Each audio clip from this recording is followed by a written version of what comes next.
Today on Inevitable, our guest is Seyed Madani, co-founder and CEO at Verse. Verse makes software that enables organizations to understand, plan, and manage clean energy. Their platform helps companies navigate the complex clean energy procurement process so that they can meet their emissions goals while at the same time doing so in the most economical way possible. MCJ is proud to be a multiple-time investor in Verse via our venture capital funds, including participation in Verse's most recent Series A, alongside GV and Coatue.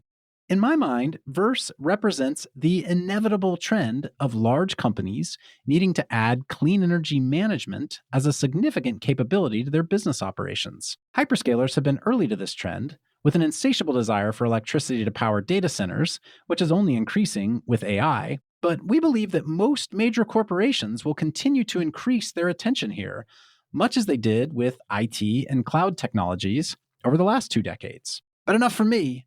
Let's hear more from Seyed about what he's building with Verse. From MCJ, I'm Cody Sims, and this is Inevitable. Climate change is inevitable. It's already here. But so are the solutions shaping our future.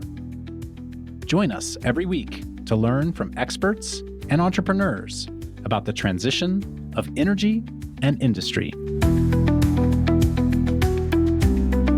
Seyed, welcome to the show. Thanks for having me, Cody. Seyed, what is Verse? Verse is a startup, to begin with, that me and my co-founder, Matt Penfold, started about 2 years ago. And really what we're about is helping corporate plan, understand, manage, and operationalize clean energy, which has a lot of important implications, both financially and then how they understand decarbonization. What were the insights that led you to start it in the first place? You and Matt, I believe, were working together at your last company. So maybe share a little bit about that pathway. Yeah, it's a long story, but I'll make it short. So my background is in energy, and particularly software around energy. My academic training was around power systems engineering and electricity market design and power system operations and all of those fancy things. But in a nutshell, it was really focused on power markets. So when I started my career early on here in San Francisco, California, just 2 blocks away at Pacific Gas and Electric, I was part of this department called short-term electric supply. And our job and mandate was to monetize PG&E's portfolio into California ISO markets. So you can imagine a lot of those interactions that happen with the market needed to be automated. So I just grew this passion for building software for market operations on power assets. Long story short, I started scaling that product in different chapters of my career. I was part of the Tesla team that did it for energy storage for the first time, then went into AMS, which was focusing on behind the meter energy storage development in what is called its virtual power plants. I brought this vision of, hey, let's do something different.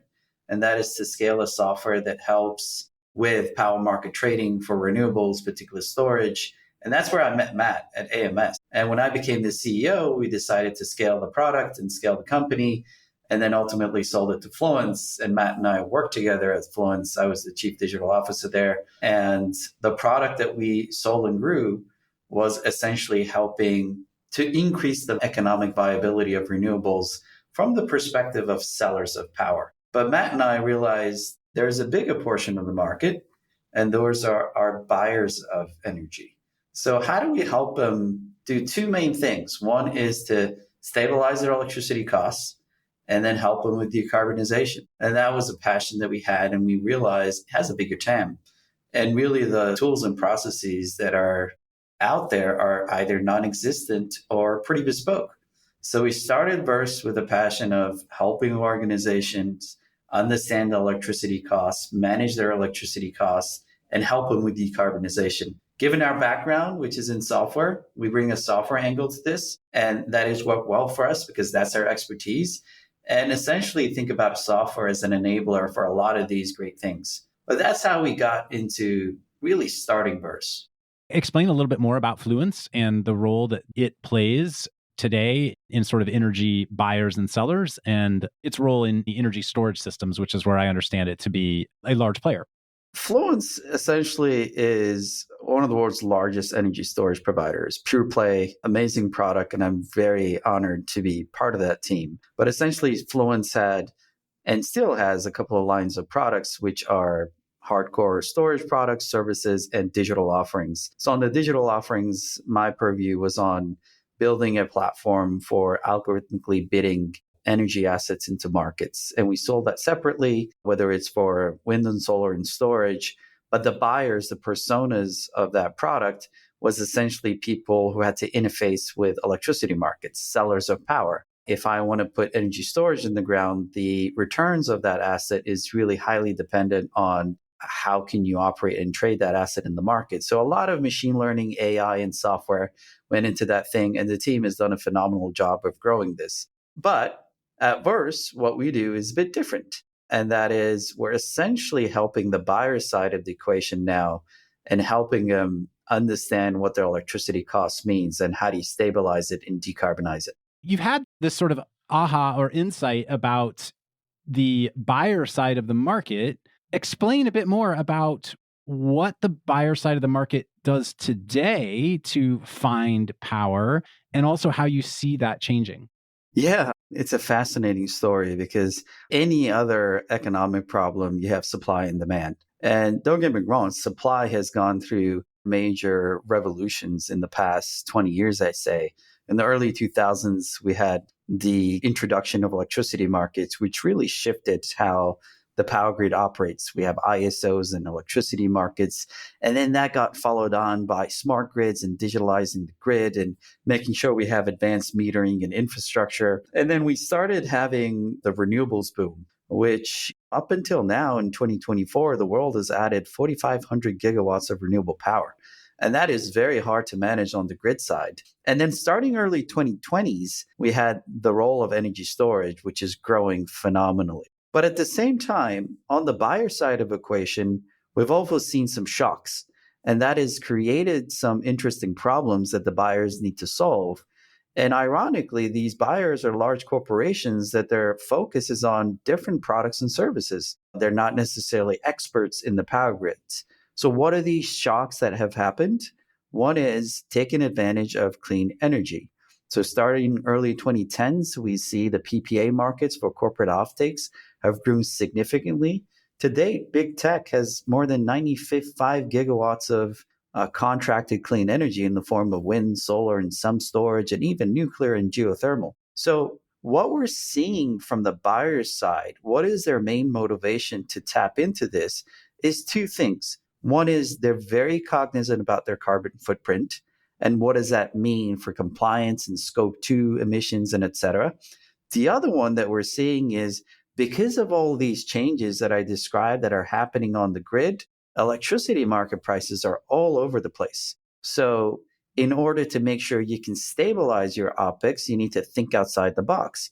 And that is investments in clean energy, investments in risk products, and really thinking outside the box to stabilize your costs. But that is a very complicated process. And our mission at Verse is to make it easy as possible for companies to do that. And that's why we introduced our ARIA software that helps them navigate this complex web of electricity infrastructure and electricity expertise and transactions and operations into one single platform. So I heard you say two major sort of changing factors in the world in the last 15, 20 years. And obviously, we're way oversimplifying this for the sake of just trying to get our head around the broader space. One is a new wave of buyers coming online who are trying to understand the emissions of the electricity that they buy. They don't just want to plug into the grid and get what the grid gives them. They want to actually have more control over the emissions of their operations, which is kind of a shift because 30 years ago, large computing companies weren't large energy consumers necessarily. They were just manufacturing companies, right? The idea of data centers and software is a relatively new phenomenon. And in the past, if you were a large energy consumer, you were likely using on-prem fossil fuels in some way for some kind of industrial process. And the second thing you mentioned, I heard you say, was because of all the renewables coming on the grid, price is variable. So any company that is using large amounts of electricity just to run the OpEx of their business needs to have better control over the price they're paying for electricity. Those two factors, am I understanding correctly how you're articulating it? Spot on. It feels like there's a third factor too, which I keep hearing about, which is in addition to that, there's increased demand forecasted, at least in the US, on the grid for the first time in multiple decades. So not only do you have all of these challenges around what are the emissions profile of the energy I am getting look like, and what's the cost variable of the electricity I'm getting look like, but there's more people wanting to jump into that same pool of available electrons and available projects. Sometimes we use this analogy that electricity is gold these days. And it's like how oil used to be 67 years ago. Never in my career I have seen load growth projections here for the US jump almost by 100% in 1 year. That is the forecast. So the next 5 year forecast jumped from 2.6% load growth to 4.7%. That is a phenomenal increase. And what's driving that, obviously, is electrification of things. We had the EV boom. Now we have the AI boom, which is really the data center load growth. And right now, absolutely, one of the kind of the most important facets of this problem is to secure power to begin with, which has its own set of issues, which really requires an understanding of how assets and load gets connected to the grid. If you look at it from an interconnection perspective, I think there's over 35,000 applications for clean energy in the queue as we speak, which again is a phenomenal number. And that is broken down between ISOs and jurisdictions that are more regulated. I think like in the ISO queue alone, we have about 33,000 gigawatts of renewables in line to get connected to the grid. But at the same time, the amount of load that's getting connected to the grid is phenomenal as well. So securing power is also a very, very hard and interesting problem. It strikes me based on everything you're describing. I think back to the use case of McDonald's, and people always say, at the end of the day, McDonald's is actually a real estate company that sells food. And it feels like I'm hearing a trend where a lot of companies need to become power companies in some way, shape, or form. That probably doesn't start with that being their core competency, but it means it becomes a competency they need to add into their own internal operations that maybe they hadn't thought about or they're just starting to think about. That is a very accurate statement. I won't be surprised if 5 or 6 years from now, companies need to have a good grasp over energy, electricity costs, risk, volatility, trading, operations, compliance, reporting. And that is a muscle that needs to be built. And quite honestly, at Verse, we saw that happening. And that's why we started Verse, because tools and software needs to be centerpiece into this journey. Do you see the interest in doing this differ by size of company, by revenue, by power demand? Like how are some of these companies are building these capabilities in-house? I'm assuming the Googles and Amazons of the world have dozens of employees internally that do this for them. But maybe companies a step down in size are still feeling it out with one or two employees on the team that are responsible for this really complicated thing. What's that breakdown look like for you from a kind of customer perspective? Kudos to big tech. They actually started this whole PPA boom here in the US. I think, if I'm mentioning this correctly, they've contracted close to 100 gigawatts between Amazon, Meta, Microsoft, and Google. And you could imagine to procure that amount of clean energy, you really need to have a team responsible to do that. And they have staffed up and they've staffed up well. That doesn't mean their entire process is fully automated. As a matter of fact, we have seen big tech companies show an interest in working with companies like Burst because still the operational aspect of it runs on a lot of spreadsheets. And there's opportunity for automation, there's opportunity for optimization, and that's what we bring to the table. But on the procurement side, if you go to jump from big tech to Fortune 500 companies, Fortune 1000 companies, industrials, manufacturing, yes, the team sizes are very small. In a lot of cases, they're responsible to find consultants that can help them with this journey. And we're here to change that. We're here to bring that mentality of do it yourself with advanced software. And we're very excited about it. For regular listeners of the show, we did an episode a few months ago with Christina Yagjian, who has that role at Cargill, right? And she's figuring out how Cargill should be sourcing its power all around the world. And so it may be a good insight into that kind of customer segment that you're talking about, Syed, which is a very large company, not one that has dozens and dozens of employees dedicated to this problem. A lot of major brands, major logos, Fortune 500 companies. If your business is sporting goods and coffee, it's not necessarily energy trading. And a lot of CFOs are now getting more involved because they see that variability in their OPEX and they need to stabilize that. They need to hedge that risk. And what better way of doing it with clean energy? It's fast, it's accessible to some degree. You can actually, more importantly, help with decarbonization, which has many different interesting aspects all in one place. And that is why the demand for it is booming.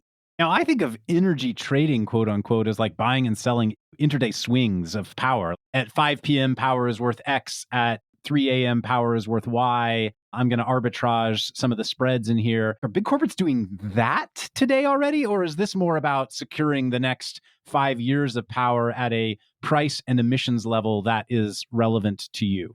More the latter, but some companies are also doing the former, depending on their business. For example, if you are an organization that runs trading shops and also has investments in large manufacturing, you probably have an in-house team that does that.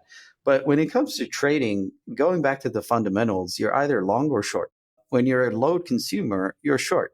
You need to procure electricity from somewhere. And with the PPAs and investments in clean energy, you get that stable PPA price, but you're also collecting revenue back from the market. It's essentially a lot of these virtual PPAs are fixed to floating swaps.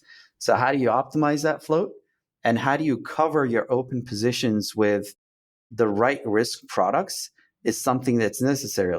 Let me try to make sure I understand what you just said. So I've bought a PPA. I have a fixed price for a certain amount of power I need, but at any given point during the day, that PPA isn't necessarily delivering power to my operation. So I am still having to bring in power from the grid as well. And that power will have prices above or below my PPA price. Yes? That is correct. And we actually launched a product called Risk Management on the ARIA suite, which basically estimates in real time your open positions, how much PPAs you have, how much loads you have, and what are your open positions, and how do you mitigate that exposure. That's a product that we launched, pretty easy to use, and it's helping corporates essentially make hedging decisions. Now, I assume most corporates probably start with those hedging decisions around price. But what I understand of Verse is you can help them optimize pricing for those decisions, but you can also help them optimize emissionality for those decisions. How dirty or clean are the electrons I'm presently running my operations on?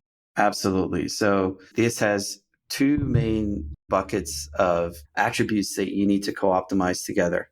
One is everything related to your emissions. You're thinking about annual matching. Are you thinking about round the clock 24/7 energy? Are you thinking about emissionality? Are you looking at it being additional? Are you thinking about the same jurisdiction? How are you going with temporal matching? So there's many different facets on the decarbonization side, and Scope 2 guidance is evolving. We can jump into that as well. But at the same time, there are financial implications with your decision.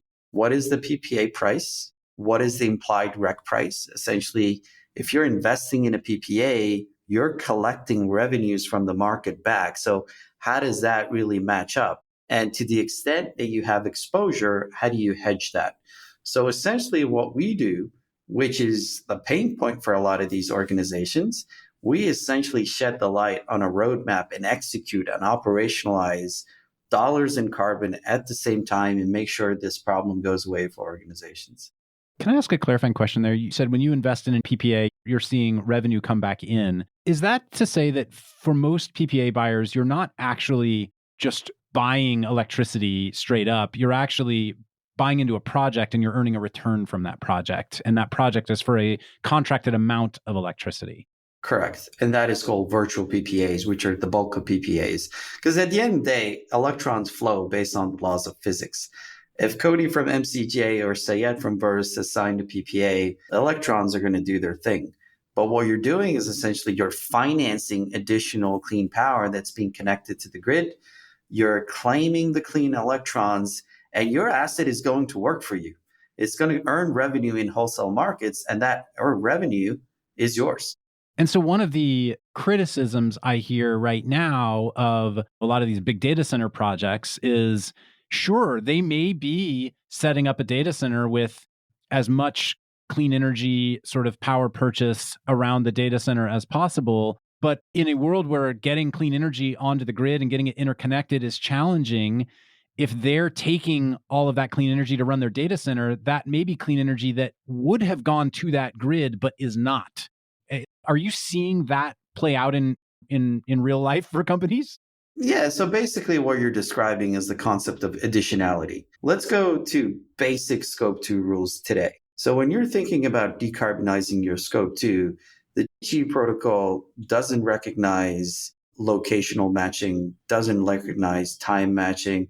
It's just annual matching. So if your data center is Locational, meaning if you're in Texas and you're buying a PPA in Montana, according to current rules, you're fine.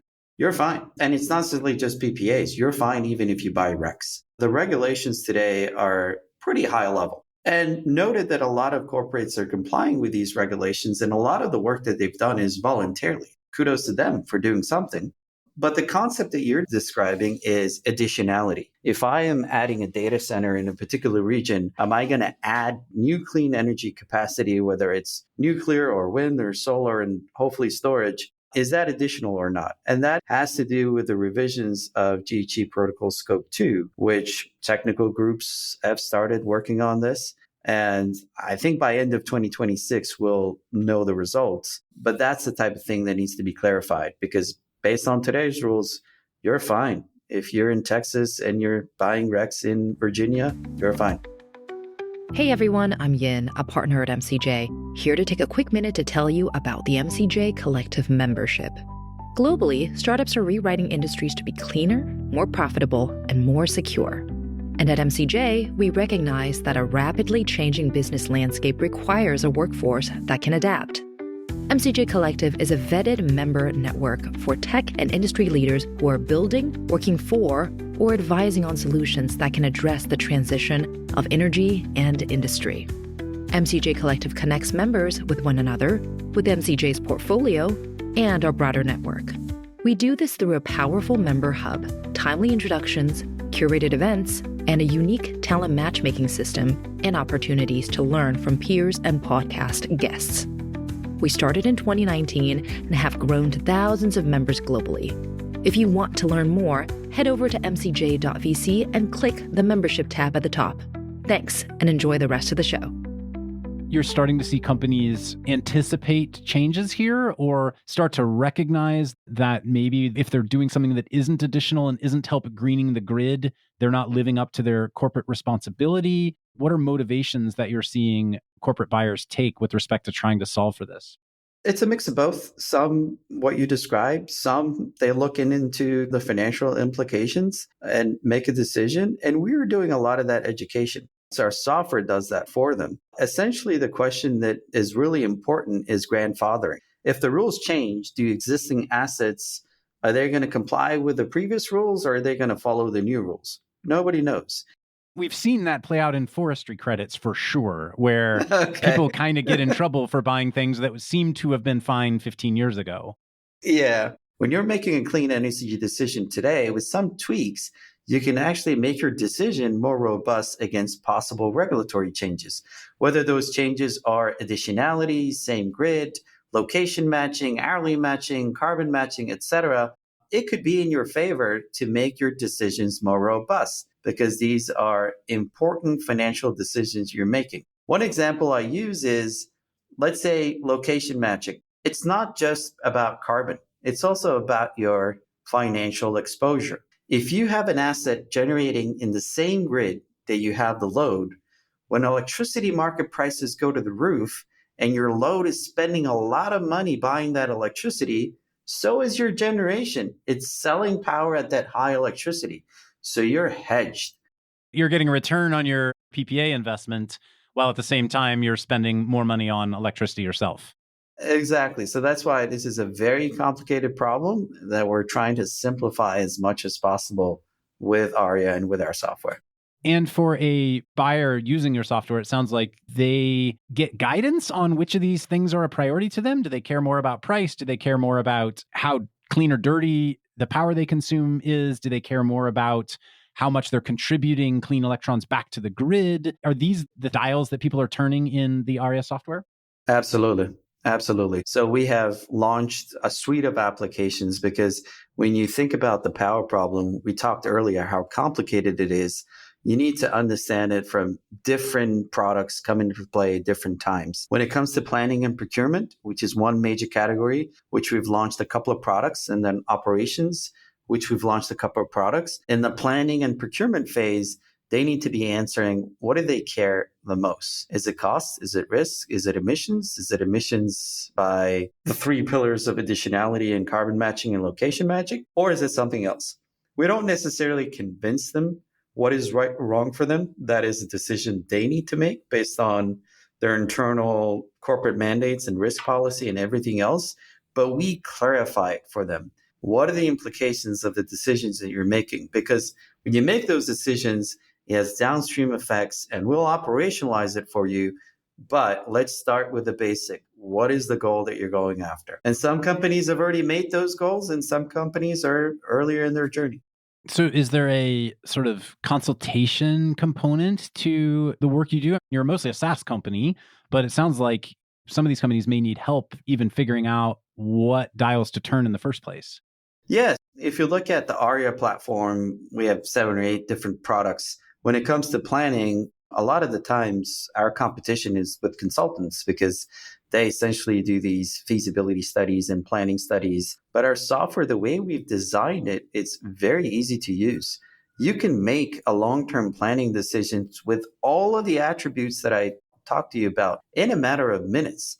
And you can enumerate this many times. Like any other SaaS company, sure, we have a very small customer success team that explains, answers, and makes sure that our accounts are well served. But the genesis of this is a lot of this can be done through the software with our internal users and champions.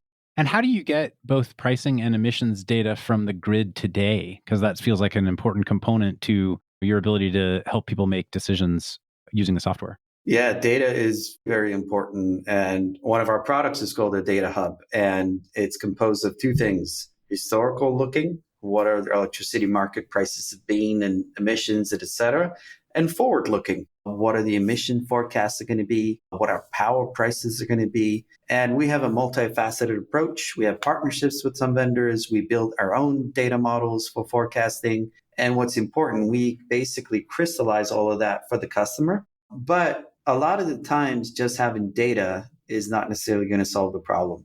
Is what you do with that data, the decisions you make with that data become super important. And then in addition to having the historical and forecasted data, if a customer is coming to you trying to make decisions on specific PPAs that they may want to enter into or whatnot, are they bringing their own sort of potential contracts into play, or do you also have visibility into a wide range of available projects that are out there? Both. Essentially, what we do is any projects that are out there, in a matter of seconds, we can essentially, the software crunches the numbers, compares it against your overall portfolio and your goals, and makes sure that you're making sound decisions. One of the recent products that we launched is essentially going to the basics. How much load am I consuming? For that, you need to understand every single meter and facility that you have in your operations. What is that data? How you're paying your utility bills. We've launched a utility bill management application, which basically takes all of that data and crystallizes for you for invoice validation. Now you have a central repository of your electricity consumption. At the same time, we have a central repository of your supply instruments, whether it's PPA, RECs, or financial instruments. You can imagine how powerful that repository is. And from there, we go all the way from planning and transactions to operation.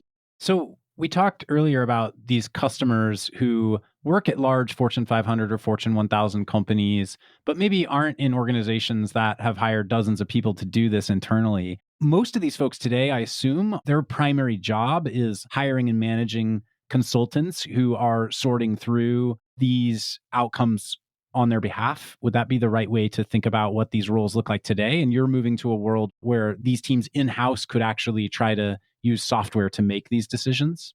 Yeah, we've seen a wide variety. We've seen companies don't even have an in-house team. It's just a consultant. We've seen companies that have a one FTE with some consultants. We've seen companies that have a smaller analytics team, which we actually help, plus some consultants. We have seen some companies that have nothing at all. And you have companies like big tech, which have dozens of people. But the bulk of the market is behind. And that's the reason we're investing in ARIA and actually close our Series A in May to help pump out products even faster to make sure we serve this sector pretty well. I want to move into something that, frankly, is even more confounding to me and complicated than what we've been discussing, which is this idea of PPAs will help you buy power and understand the renewable components of the power that you are contracted to essentially be funding on an annualized basis. But there's now this movement that some companies, notably Google, has been pushing around 24/7 matching of clean energy, which means you're running your entire operations all day long on carbon-free electricity and have the ability to prove it. What is this trend? And are many companies starting to work toward this? Because I guess if you're just buying a PPA, even if you're buying more power than your company ultimately might need, it doesn't mean you're actually running your operations on clean power, as we discussed, because you might be buying it in a different grid somewhere, or time of day may not match up to when you're consuming power. Yeah, but based on today's rules, those are all match up. So it's an annual matching scheme. So meaning that if your generation is at 2 a.m, because the wind is blowing and your operations at 5 p.m. the next day, those get trued up. But those rules are most likely going to go under change. And the point that you brought up, that is essentially what we're seeing at the heart of these debates. There's 3 main topics that are being discussed. And this is all part of the GHG Protocol Scope 2 revisions. One is, if you're contracting something, is it additional? Is it a new capacity? Is it a new project getting connected to the grid, which absence of your involvement would have not been built? That is called additionality. The next one is locational matching, meaning that it has to be in the same jurisdiction or power grid that you're operating. And the third one is this kind of debate between 24/7 carbon-free energy, meaning all of your operations need to be matched with clean energy at the same time, or carbon matching, which you basically put these assets where the grid is the dirtiest. You might not have load at that time, but essentially you're calculating the amount of emission reductions and you're claiming that as your contribution. Whether or not which of these are actually going to play out, we'll see. It's part of the global GHG Protocol Scope 2 revisions, but there are companies who advocate one or the other. Describe the carbon matching in a little bit more detail. Yeah, so basically, let's say you decide to buy a PPA and you basically look at the power grid and you say power grid X is the dirtiest power grid. I want to put my asset over there. I don't care if I have load or not in that region. I don't care if my load is matching the generation at the same time in that region. I'm contributing by putting my asset where the grid is dirtiest. And the amount of emission reductions, that's mine. That's my contribution. So that's one school of thought. The other one is this 24/7 school of thought.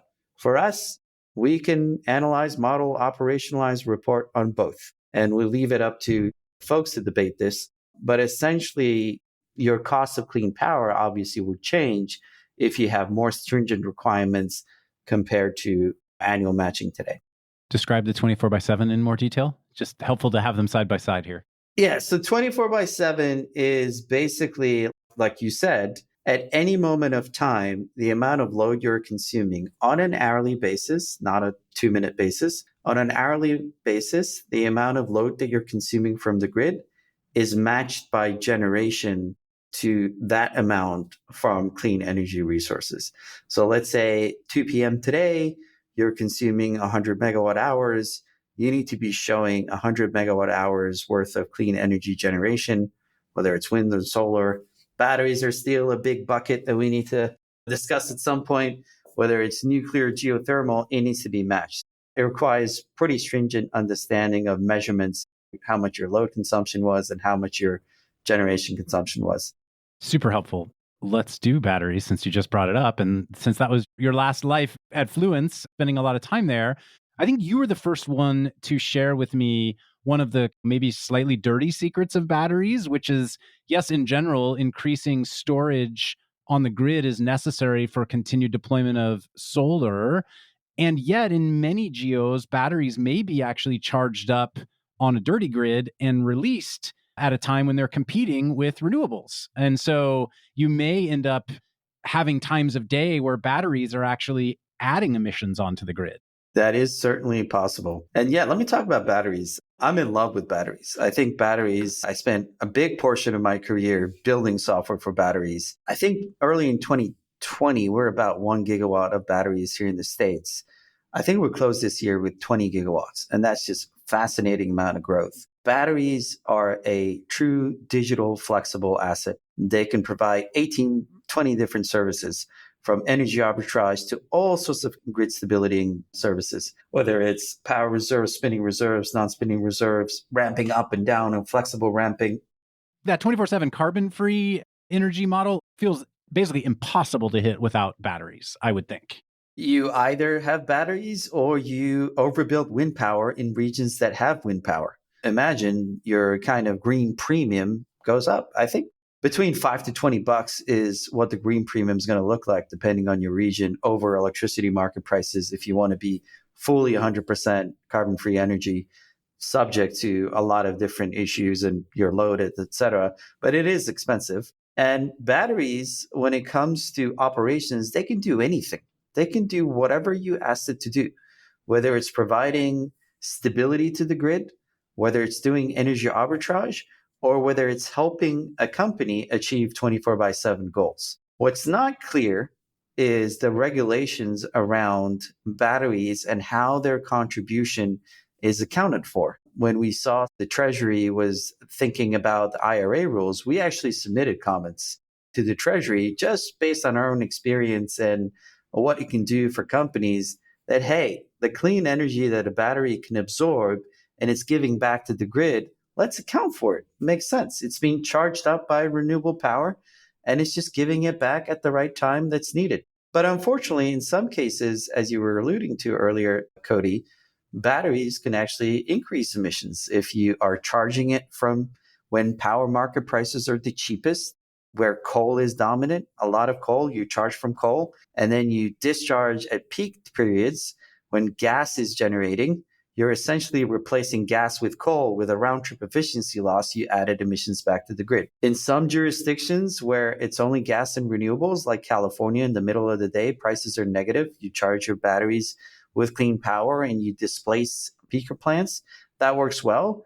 But by nature of having a battery, that doesn't mean we've checked the box of the clean energy story. We really need to be careful around how we operationalize it. And at Verse, we have the vision of once we tap more and more into operations, we will get into asset operations and we will show the world how you can operate a clean portfolio to match your goals, whether it's 24/7 or something else. So I'm hearing you say a plan at Verse eventually to not just help you understand the universe of power options for your business and find them and build a program around them, but eventually also to help you manage the day-to-day electricity that's flowing in and out of your operations and where it ultimately came from. Correct. And the type of operations products that we've launched since our Series A in May, we've launched our risk management product, which is operational on a day-to-day basis, what type of hedging products I need to buy. We launched our utility bill management, which is in real time, how much electricity I'm consuming, what are the electricity bill statements that I'm paying to. We've launched our invoice validation for PPAs. We're getting more and more into operations, and that's very important for us. But ultimately, somebody needs to control and coordinate these assets for the benefit of the corporates. There was a theory that ISOs can do it one day, but we've seen discrepancies in market signals. But we believe Verse will be in that position to play as that coordinator layer. How involved does Verse get into PPA contracting? Are you helping folks go out and actually acquire a PPA and enter into a deal with them? Correct. Up until the point that automation needs to stop, where it gets to negotiations on terms with a lawyer, that's where we actually stop the journey. But before that, even as part of our services, we actually help our customers with interviewing with developers and understanding the merits of the project. So there is a little bit hand-holding in the actual transaction process, but a lot of the analytics and decision-making is purely software. The marketplace aspect, though, lives in Verse or not? We've never built a marketplace, and I don't think we'll ever build a marketplace, because when you look at marketplaces, you need liquidity. You can go on the New York Stock Exchange and buy Amazon stock in seconds. PPAs are very, very complicated. And by all means, talking to many customers, nobody's going to log into a software and say, I want that PPA versus that PPA. They need to understand what it means. What is their portfolio? What are the cost implications? So really, the heart of the problem is the decision making, not the actual transaction. Because the actual transaction, lawyers can get a good grasp over it. But how do you make the right decisions so that your CFO doesn't scream 5 years down the road? That's where we help. And from a business model perspective, we talked about it. You're a SaaS platform. Is there standard pricing that customers are coming to you and finding? We absolutely have disrupted the market. So our operational products, which are real-time software for operations, those are standard SaaS pricing. When it comes to procurement, what we've seen in the market is a lot of companies charge based on success fees. Hey, I'm going to sign a PPA for you. I'm going to take $1 per megawatt hour for the life of the project because I helped you sign a project. That adds up to millions of dollars. We don't do any of that. Our fees are flat subscription based. Our software does a lot of decision making. Sure, we might be involved in a call or two to help you streamline your transaction process. But as a result, organizations have saved millions in overhead costs by just choosing the Verse business model. Do you think the complexity of all this is a feature or a bug of the system? Wow, very good. It paid for my career. I ask because I had Joe Daniels from RMI on the show a while ago, and he was talking about the non-economic dispatch of coal. And he basically said the complexity of the system from a legacy energy perspective is good for coal producers, for example, because it makes it hard to understand pure economic transparency. And in a pure economic transparency perspective, renewables win. Yeah, and that was the whole idea behind deregulation when it happened in the early 2000s. Let's bring transparency into markets. Let's bring liquidity into power trading. Let's actually think about investments in generation expansion, although T&D didn't really get deregulated. But at the end of the day, it is a complicated matter because the underlying system that we're dealing with is extremely complicated. Power grids are the most complicated nonlinear system invented by humankind before the age of computers. And it's still running on similar principles. So when you look at that complicated beast, then obviously understanding it is going to be complicated. But this might sound kind of flashy, but absolutely AI can help. Absolutely Gen AI can help. The more we simplify these complicated problems into easy to use software, we invented the power grid, not me. Humankind invented the power grid. So I'm sure we can understand it. Syed, this has been great. Tell me a little bit about, I'm blessed to be in the know about it, but maybe share with the rest of listeners a bit about your financing history with the company and how you view growth going forward as well. Yeah, so basically, we literally started Verse in late 2022. And by October of 2022, me and Matt, my co-founder, raised a seed round close to 6 million. And Coatue, we were blessed to Coatue to be one of the first seed investments in climate technology. And from there, we basically started doing a lot of product market research, building a small team in late 23, and then launching our product. And I'm blessed to have a very strong team. We're a team of 22 people coming from Google, Meta, Amazon, Tesla, Full Story, a lot of great Stripe. And we understand both the power systems and the power markets and clean energy and also software. And in May of this year, we raised the Series A, close to 21 million. Our lead investor was GV with major participation from Coatue. Blessed for you guys to be part of it as well. We're in the seat too. You were in the seat too. Absolutely. Absolutely. And kudos to the level of support that MCJ brings. It's been phenomenal for us from many different aspects. And yeah, we are delivering and growing. Our plans for the future is really get into the heart of the operations aspect for many of our current customers and future customers. And I'm sure that means more growth and more capital at some point, which we're gearing towards and getting ready for it. But we're here to solve this problem, and I'm really blessed to be supported by amazing colleagues at Verse. Where do you need help, and who do you want to hear from, both in terms of talent and potential customers? Like any other startup, as you are scaling your product market fit and your product market journey, the more you talk to potential customers, even the ones that are not going to be your customer, because that's where you learn a lot of lessons. The more you talk to folks, the more dialed in you get in terms of not just your pitch, but what you're building. Because at the end of the day, scaling a startup, there might be some science to it, but it's a lot of art.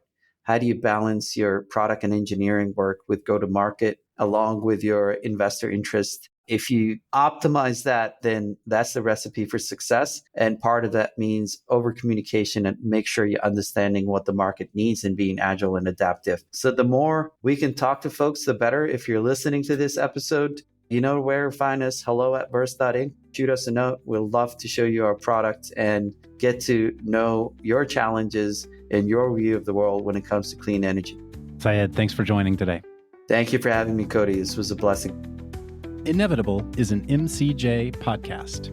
At MCJ, we back founders driving the transition of energy and industry and solving the inevitable impacts of climate change. If you'd like to learn more about MCJ, visit us at mcj.vc and subscribe to our weekly newsletter at newsletter.mcj.vc. Thanks, and see you next episode.